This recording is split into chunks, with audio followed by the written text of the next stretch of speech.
Hello everyone, my name is Rahul. अगर आप किसी प्राइवेट बैंक को ज्वाइन करते हो एंड अगर आप वहाँ पे काम करते हो तो आपका ईयर वाइज सैलरी कितना ग्रो हो सकता है या फिर कितने टाइम में आपका सैलरी कितना होगा और कौन से फैक्टर्स हैं जिसके ऊपर आपका सैलरी ग्रोथ डिपेंड करता है, उसके बारे में हम लोग इस वीडियो में डिटेल में डिस्कस करेंगे। अगर आप किसी प्राइवेट बैंक को ज्वाइन करते हो, अगर आप स्टार्टिंग में ज्वाइन करते हो तो इनिशियली आपका सैलरी बहुत कम होता है, लेकिन जैसे जैसे आप काम करते हो वैसे वैसे आपका सैलरी भी इंक्रीज होता है। तो किस पॉइंट तक आपका सैलरी कितना हो सकता है एंड कितना आपको काम करना पड़ेगा, कितने ईयर्स तक आपको काम करना पड़ेगा जिससे कि आपका सैलरी एक अच्छा फिगर में आए, कितने टाइम में आपका सैलरी 2x 3x हो सकता है, उसके बारे में हम लोग बात करेंगे। तो सबसे पहले जो आपको प्राइवेट बैंक में सैलरी ऑफर की जाती है उसमें जो आपका सीटीसी होता है और जो आपका इन हैंड सैलरी होता है उसमें बहुत ज़्यादा डिफरेंस होता है। फॉर एग्जाम्पल, आपका जो मंथली सीटीसी है वो अगर आपका 50,000 है तो जब आपको इन हैंड मिलेगा तो वो अराउंड आपका 40,000 के आसपास मिलेगा। तो सीटीसी में और इन हैंड सैलरी में बहुत ज़्यादा डिफरेंस होता है। आपके सैलरी में एक फिक्स सैलरी होता है जो कि आपका बेसिक सैलरी होता है, जिसमें आपका basic salary, allowances, employer PF ये सारे इंक्लूडेड होते हैं एंड ये सब आपके पूरे सीटीसी का ही पार्ट होता है। फॉर एग्जाम्पल, अगर आपका yearly CTC 6 lakh per annum है एंड आपका फिक्स्ड पे 4.8 लाख पर एनम है तो आपको जो इन हैंड मंथली सैलरी आएगा वो आपका 35,000 से लेके 38,000 के बीच आएगा।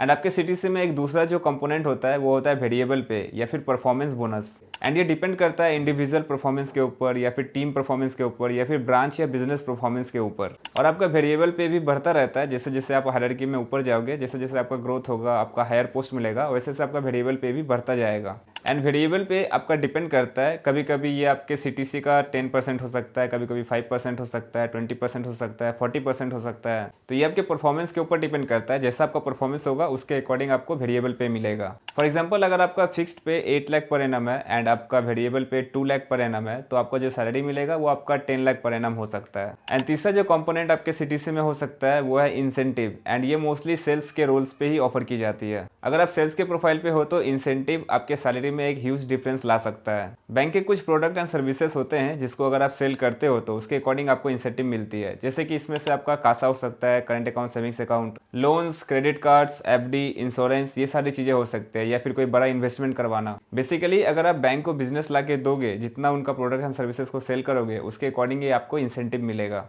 फॉर एग्जाम्पल, अगर आपका मंथली सैलरी 20,000 पर मंथ है तो आप इंसेंटिव से आप एक्स्ट्रा 5,000, 10,000, 20,000 तक भी कमा सकते हो। एंड कुछ केसेस में अगर आपका बहुत ही ज़्यादा टॉप एंड एक्सीलेंट परफॉर्मेंस है तो आप उससे भी ज़्यादा अर्न कर सकते हो। तो आपका इंसेंटिव बहुत ही ह्यूज रोल प्ले करता है आपके सैलरी में डिफरेंस लाने के लिए। इसलिए आप देखोगे कि सेम प्रोफाइल पे ही अगर दो लोग काम कर रहे हैं तो किसी एक का सैलरी ज़्यादा हो सकता है, किसी एक का सैलरी कम हो सकता है, क्योंकि जो जितना ज़्यादा बेटर परफॉर्म करेगा, जितना ज़्यादा सेल्स जनरेट करेगा उसको उतना ही ज़्यादा आपको इंसेंटिव एंड सैलरी प्रोवाइड की जाएगी। एंड एक आपका एनुअल अप्रेजल भी होता है जो अगर आप सेम बैंक में काम करते रहोगे तो उसके अकॉर्डिंग आपका ग्रोथ होगा। अगर आप सेम बैंक में काम किए जा रहे हो ईयर ऑन ईयर तो आपका every year increment bank provide करती है एंड ये डिपेंड करता है आपके परफॉर्मेंस के ऊपर। पर ईयर आपका इंक्रीमेंट हो सकता है एंड ये बैंक टू बैंक डिपेंड करता है कि कितने ज़्यादा वो इंक्रीमेंट करते हैं। अगर आपका लो परफॉर्मेंस है तो आपका 0 to 5% तक आपका इंक्रीमेंट हो सकता है। एवरेज परफॉर्मेंस है तो आपका 6 to 10% हो सकता है। एंड अगर आप बहुत ही बेटर परफॉर्म करते हो तो आपका 12 से लेकर 18% तक भी इंक्रीमेंट हो सकता है। तो अप्रेजल भी आपकी सैलरी को बढ़ाता है ईयर ऑन ईयर, लेकिन ये काफ़ी स्लो रेट पे होता है। एंड नेक्स्ट जो तरीका है जिससे आपका सैलरी हाइक होता है वो है प्रमोशन, जो आपका इंटरनल जंप होता है। जब आप बैंक में प्रमोट होते हो तो सिर्फ आपका सैलरी ही इंक्रीज नहीं होता है, आपका बैंड भी इंक्रीज होता है, आपका जो ग्रेड आपको प्रोवाइडेड किया जाता है वो भी आपका इंक्रीज होता है। एंड प्रमोशन भी आपके परफॉर्मेंस पे डिपेंड करता है, जितना अच्छा आप परफॉर्म करोगे उसके अकॉर्डिंग आपका प्रमोशन भी होगा।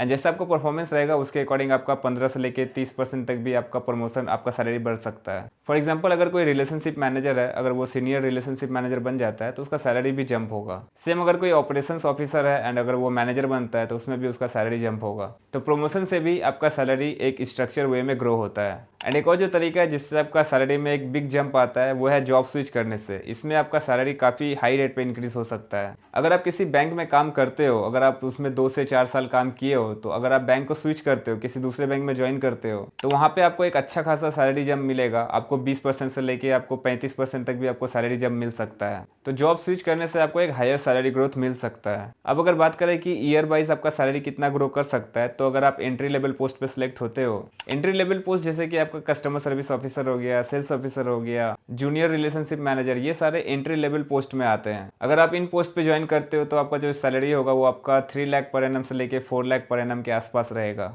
एंड ऐसे भी जब आप बैंक को इनिशियली ज्वाइन करते हो तो वो आपका लर्निंग फेज होता है, उसमें आप जितना ज़्यादा प्रोडक्ट नॉलेज ले सकते हो उतना ही आपके लिए अच्छा होगा, एंड जितना आप कस्टमर हैंडल करोगे उतना आपके लिए बेटर होगा। स्टार्टिंग के 1 साल आप ट्राई करो कि आप जितना ज़्यादा से ज़्यादा आप सीख सको, एंड जब आपका बैंक में 1 से 2 साल हो जाएगा तो फिर आपका सैलरी भी इंक्रीमेंट होगा, एंड ये आपका 5% से लेके आपका 10% तक इंक्रीमेंट हो सकता है। तो यहाँ से फिर आप एक स्टेबिलिटी फेज में जाओगे, क्योंकि स्टार्टिंग में आपको ज़्यादा सीखना पड़ता है, वो आपका इनिशियल फेज होता है, लर्निंग फेज होता है। लेकिन यहाँ पे आप ऑलरेडी आप 2 साल काम कर चुके हो, तो बैंक को आप समझ गए हो, बैंक के प्रोडक्ट या सर्विसेज को समझ गए हो, बैंक में किस टाइप के कस्टमर्स आते हैं, कैसे कस्टमर हैंडल किया जाता है, कैसे प्रोडक्ट सेल करना है, पिच करना है, ये सब की आपको नॉलेज हो जाएगी। एंड अगर आप 2 से 4 साल काम कर लेते हो बैंक में, तो यहाँ से फिर आपको एक बड़ा जंप भी मिल सकता है। आप रिलेशनशिप मैनेजर बन सकते हो, आप डिप्टी मैनेजर बन सकते हो, असिस्टेंट मैनेजर बन सकते हो, एंड यहाँ पे भी आप प्रमोशन ले सकते हो। आपका अच्छा खासा इंक्रीमेंट यहाँ भी हो जाएगा, 10 से 20% हो सकता है, या उससे ज़्यादा भी हो सकता है। या फिर अगर आप बैंक को स्विच करते हो तो फिर इसमें भी आपका बहुत बड़ा जंप होगा, आप 20 से 30% तक इंक्रीमेंट ले सकते हो। फॉर एग्जाम्पल यहाँ पे आपका CTC 5 lakh to 7 lakh per annum भी हो सकता है।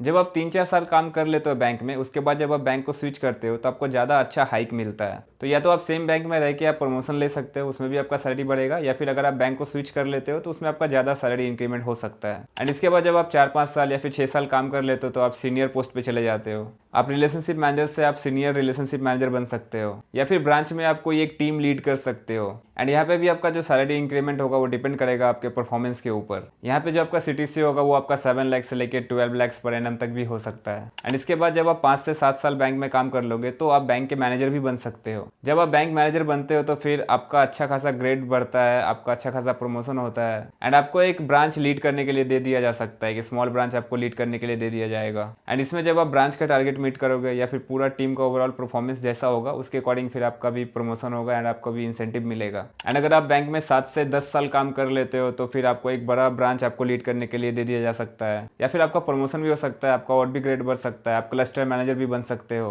एंड यहाँ पे जो आपका CTC होगा वो आपका 15 लाख पर एनम से लेके आपका 22 लाख पर एनम तक भी हो सकता है। एंड इस पोस्ट पे जब आप बहुत अच्छा परफॉर्म करोगे या फिर जब आपका पूरा ओवरऑल टारगेट मीट होगा, बिजनेस रिक्वायरमेंट मीट होगा, तो आपका जो वेरिएबल पे होगा उसमें भी सिग्निफिकेंट जंप आएगा। और जब आप 10 से 15 साल काम कर लेते हो या फिर उससे भी ज़्यादा अगर आप काम कर लेते हो तो फिर आपको बहुत ही सीनियर पोस्ट आपको मिल जाएगा। आप एरिया मैनेजर बन सकते हो, आप रीजनल बिजनेस हेड बन सकते हो, आप प्रोडक्ट हेड बन सकते हो। एंड यहाँ पे भी आपका फिक्स सैलरी एंड आपका जो वेरिएबल पे होगा, वेरिएबल पे में आपको एक बिग जंप मिल सकता है। एंड अगर आप ऑपरेशंस डिपार्टमेंट में सिलेक्ट होते हो एंड उसमें जब आपका ग्रोथ होता है, वो आपका जो रिटेल बैंकिंग में जो सेल्स प्रोफाइल होते हैं उसके ग्रोथ के अकॉर्डिंग थोड़ा स्लो ग्रो होगा, लेकिन यहाँ पे आपका स्टेबल ग्रोथ रहेगा। तो सैलरी ग्रोथ आपका ज़्यादा रहता है अगर आप सेल्स प्रोफाइल पे सिलेक्ट होते हो, या फिर अगर आप सेल्स रिलेटेड जॉब में हो तो आपका सैलरी ग्रोथ भी ज़्यादा रहेगा। एंड अगर आप ऑपरेशन डिपार्टमेंट में रहते हो या फिर अगर आप ऑपरेशंस रोल्स पे हो तो भी आपका सैलरी ग्रो करेगा, लेकिन वो कंपैरेटिवली सेल्स प्रोफाइल से थोड़ा कम ग्रो करेगा। तो ऐसे आपका ईयर ऑन ईयर आपका सैलरी ग्रो करता है प्राइवेट बैंक में। फॉर एग्जाम्पल अगर आप बैंक को ज्वाइन करते हो इनिशियल लेवल पोस्ट पे एंड आपका स्टार्टिंग सैलरी अगर 3 लाख पर एनम है, 3 लाख पर एनम,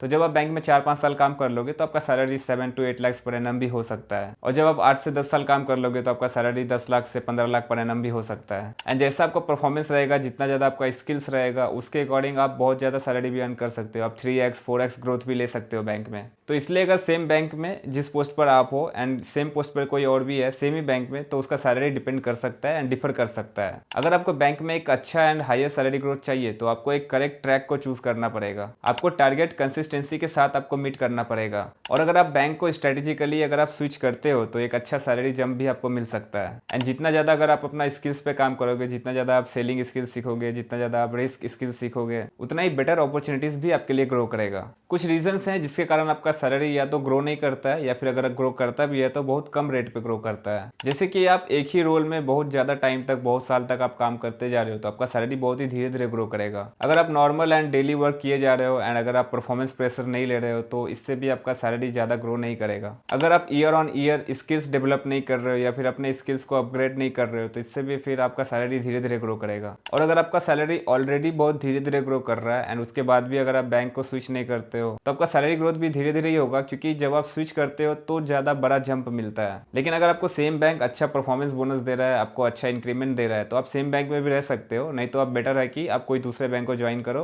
आप एक्सपीरियंस गेन करके एंड उसके बाद अगर आप बैंक को स्विच करोगे तो आपको better opportunities and better salary आपको प्रोवाइड की जाएगी। तो ये था पूरा डिटेल वीडियो कैसे प्राइवेट बैंक में ईयर ऑन ईयर आपका सैलरी ग्रो करता है। अगर आपको वीडियो अच्छा लगा तो लाइक कर दीजिए, चैनल को सब्सक्राइब कर लीजिए। Thank you so much for watching till the end. I wish you all the very best till then, take care, bye bye, जय हिंद।